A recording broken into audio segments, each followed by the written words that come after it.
Do you ever set a goal and then become so excited by that goal that you decide that you can do all of it all at once, basically, and be done with it in a matter of days instead of years? In other words, you set a goal and you more or less set yourself up to fail. Hi, my name is Sam Roboselby. I'm the host of the show Super Awesome You. Every single week, we tackle a question around motivation, goals, and sometimes talk about the science behind these things and why we act the way that we do. You can find more of the content at Super Awesome Mix on Instagram. And if you have a moment, please consider leaving a 5-star review of the show.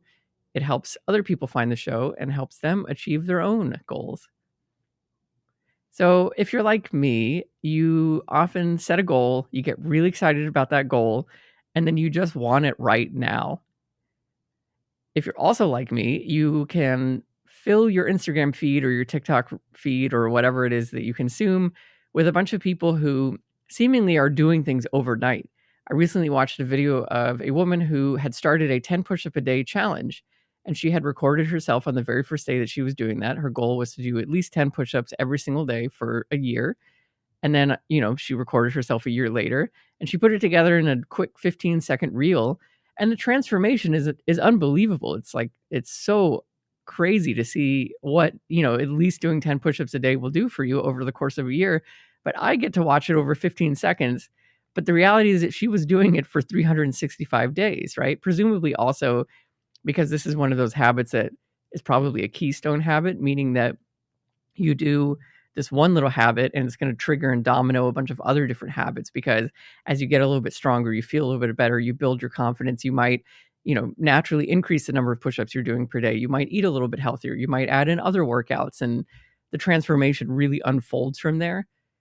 But again, I got to just watch that over 15 seconds. And so my brain is like, see, that's totally achievable. This person did it in 15 seconds. Why can't you?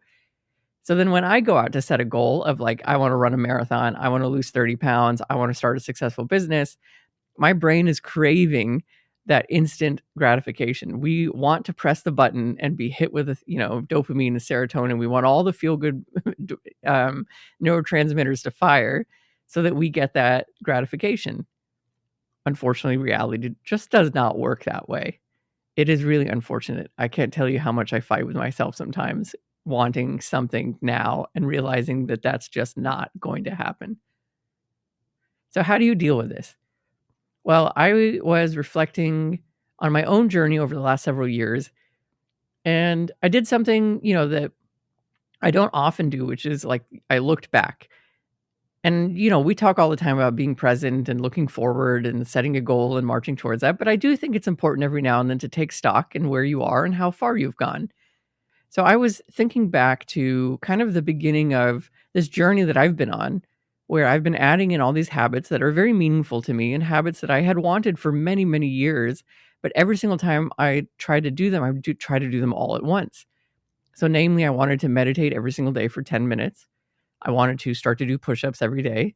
I wanted to become a runner and run consistently every single week, at least 3 to 4 times per week. I wanted to eat more healthy and eat more fruits and veggies and more natural foods and less processed foods. I wanted to do all of these things. It's a very, very long list of things to try to do all at once. And that's what I would always do. I try to do it all at once. And I would collapse and burn out. And my brain would then convince itself that this goal is clearly not for me. And why was I even trying it? And I should just give up. And that's what I did. And I would go on this cycle of starting and kind of failing and stopping, and then starting again and then doing the same thing and stopping. What finally broke this for me is I got tired of feeling tired. I got tired of starting over. And so I picked the one goal that I kind of prioritized, and I picked the one goal that meant the most to me, which was meditating every day.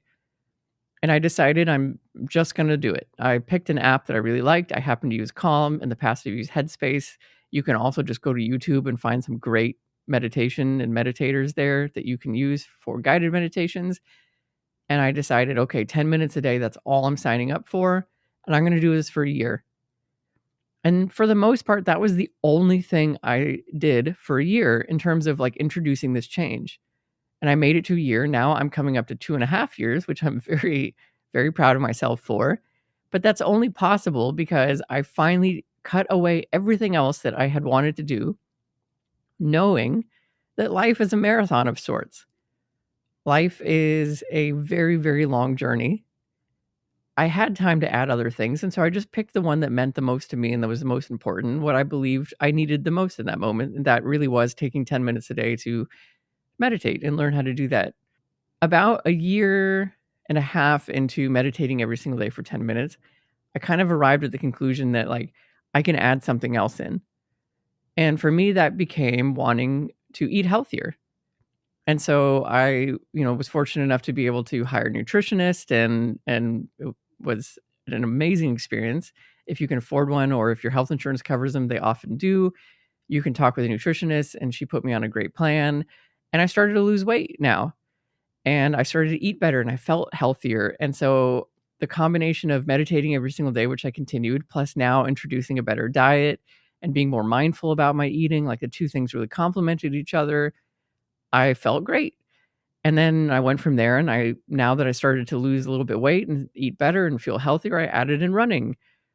And running was also one that was really tough for me to not just go nuts with the first week, because I had in my mind, like, oh, well, I used to run half marathons all the time, and I did cross country in the past, in high school. So of course I can do this. And I would just on, week one, try to log 30 or 40 miles. And then of course what would happen? I'd probably hurt myself, or I'd burn out, and I wouldn't touch it again for months. This time I realized, again, life is a marathon. I've got time. I don't need to do everything all at once. And I set realistic, achievable first steps.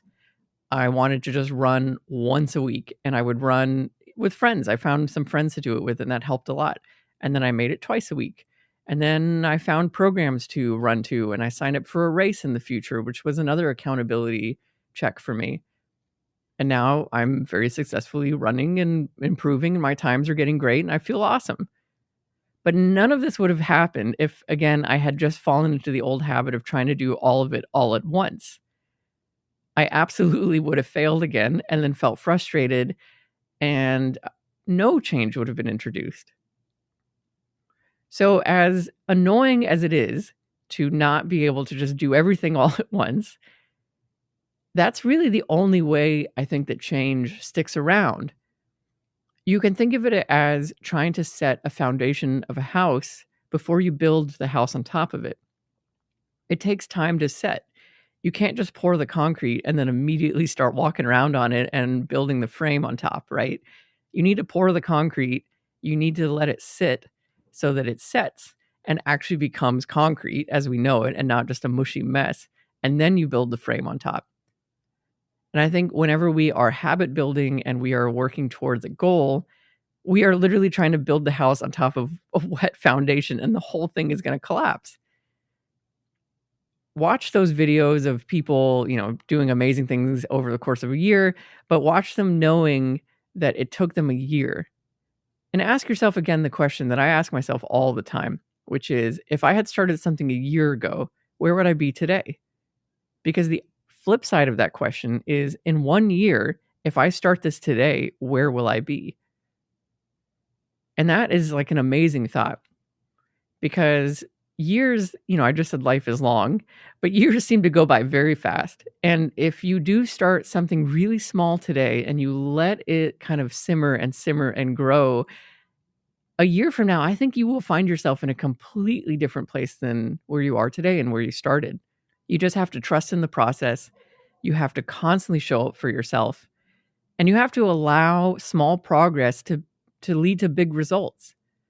You have to really celebrate the fact that you ran once this week, or you didn't go for a second serving at dinner where you normally do, or you only had 4 bites of cake instead of 5 bites of cake.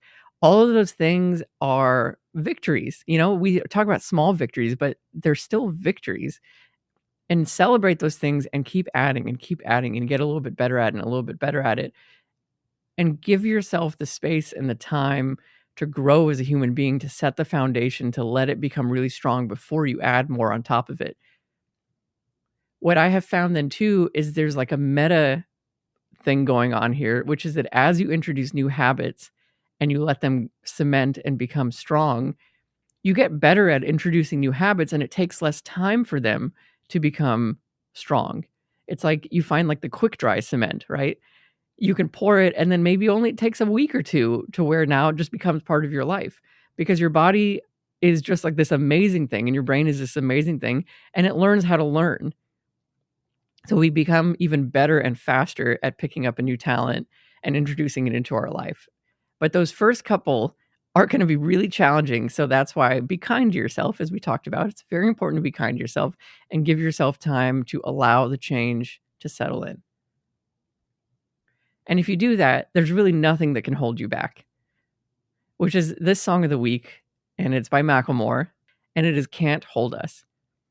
I love this song. This was actually just reintroduced into my life by a friend of mine. She heard it. She sent it to me. She's like, this song reminds me of you, which is a great compliment. And yes, there is nothing that can hold you if you set yourself up to succeed like this. You can add on more and add on more. And truly, you will wake up one day, 2 years from now, 3 years from now, 10 years from now, and marvel at the distance that you have covered in that time. And you should absolutely applaud yourself for the work that you've done because you deserve it.